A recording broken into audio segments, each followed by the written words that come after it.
Algeria, summer 1972. The face of a country celebrating its 10th birthday. For 7 of these 10 years, this man, Hooari Boumédiene, has held the reins of power.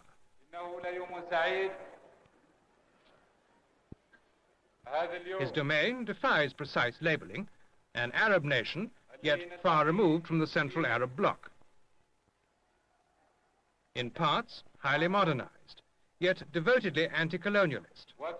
Geographically, part of the African continent, yet only an hour's flight from the former master, France.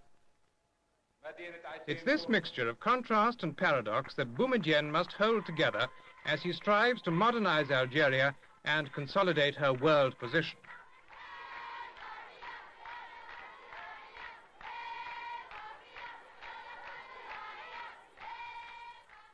This week, Echo looks at Algeria 10 years after independence.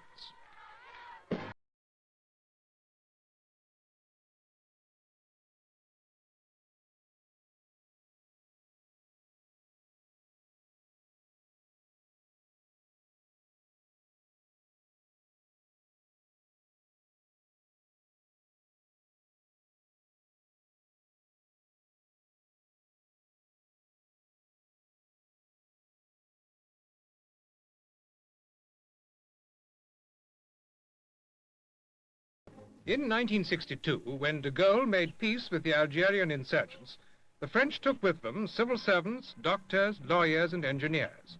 They left the country without telephonists, station masters, or plumbers.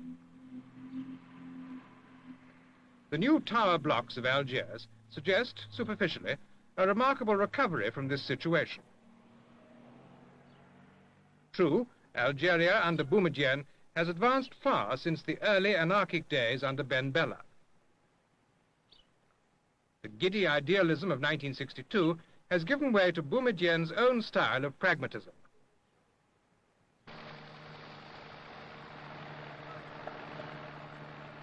And nowhere is this pragmatism better illustrated than in the changing course of Algeria's petrochemical industry.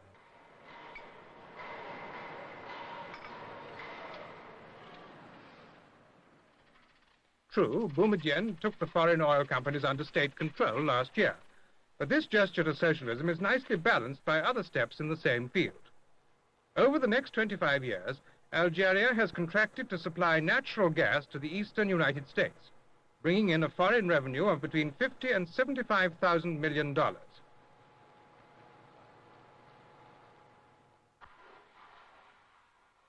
And while strongly anti-capitalist, has never shown any reluctance to export this same gas to West Germany, France, Britain, and Italy.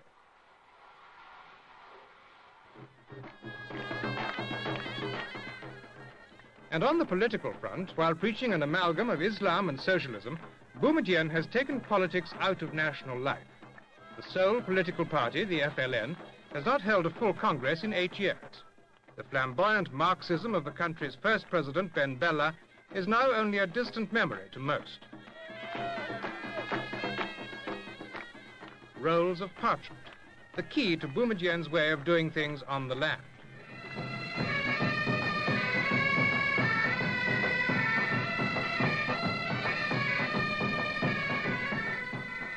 The drone of bagpipes provides an unusual overture to land reform.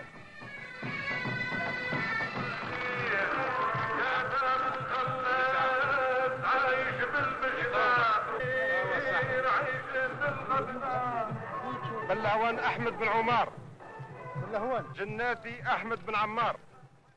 It's a real meeting point between Marx and Mohammed. عمار بن عمار. معلش قديش في عمرك؟ On occasions like this, the distribution of land deeds and farm equipment to formerly landless peasants, Boumédiene makes one of his rare public appearances.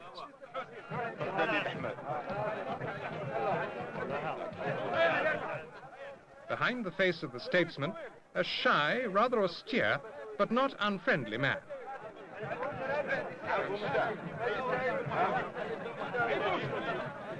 Again, the same blend of idealism and reality.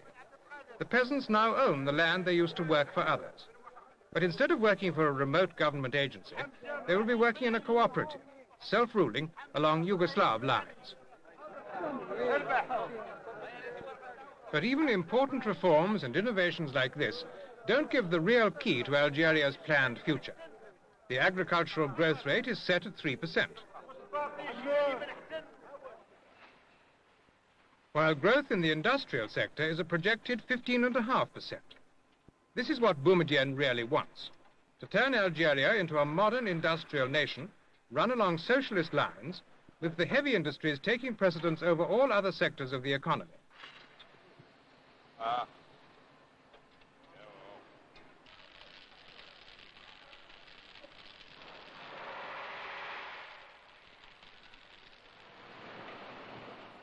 The mixed pedigree of this bus and lorry plant, owned jointly by a French firm and the Algerian government, might cause a few shudders among the more orthodox members of the FLN.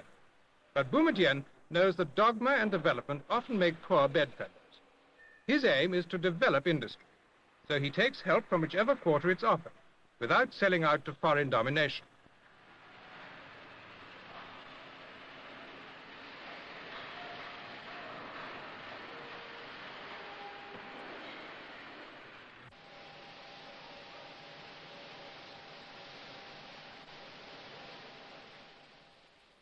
At present, nearly 9/10 of the parts in this plant come from abroad, but the quota is dropping steadily. If Algeria can further cement her trade links with Europe and North America, the road to self-sufficiency may get easier still.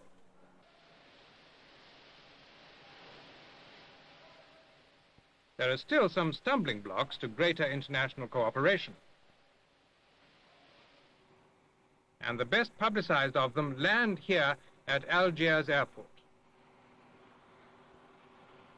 Hijacked planes, commandeered by American black militants and flown to what they imagined would be a rapturous welcome. But the hijackers' flight eastwards was a flight back along the political timescale.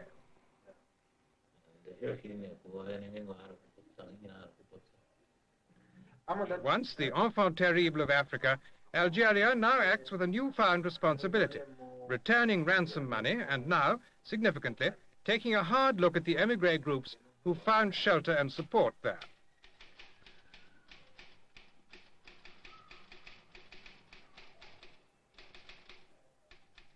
Until this year, such groups could count on financial help from the FLN, and in some cases were even accorded semi-diplomatic status. But the signs now are that time is running out, at least for some of the more extreme groups.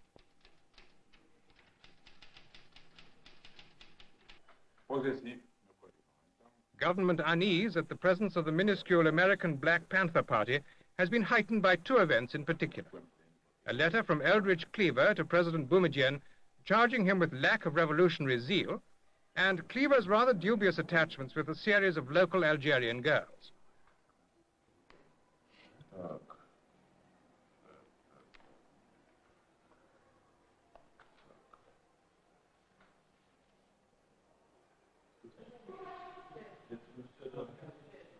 Camille? C'est Ami? Comment vas-tu? All this, combined with the need to maintain good relations with the countries vital to her development, means Algeria may yet have to revise completely her role as a sanctuary for lost revolutionaries. And it's known that the other groups operating there are increasingly unhappy at the unwelcome publicity that the Panthers have focused on them all.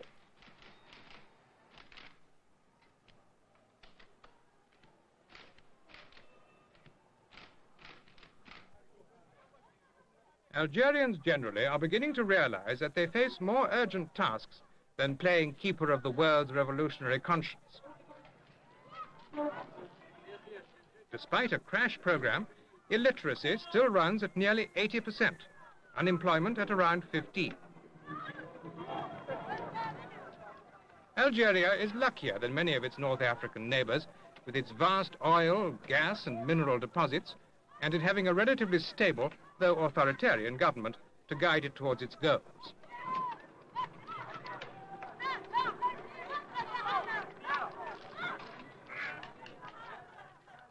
In 10 years of self-government, some mistakes have been made, but it must be said that the prospects for the next 10 years look undeniably brighter than could ever have been imagined back in 1962.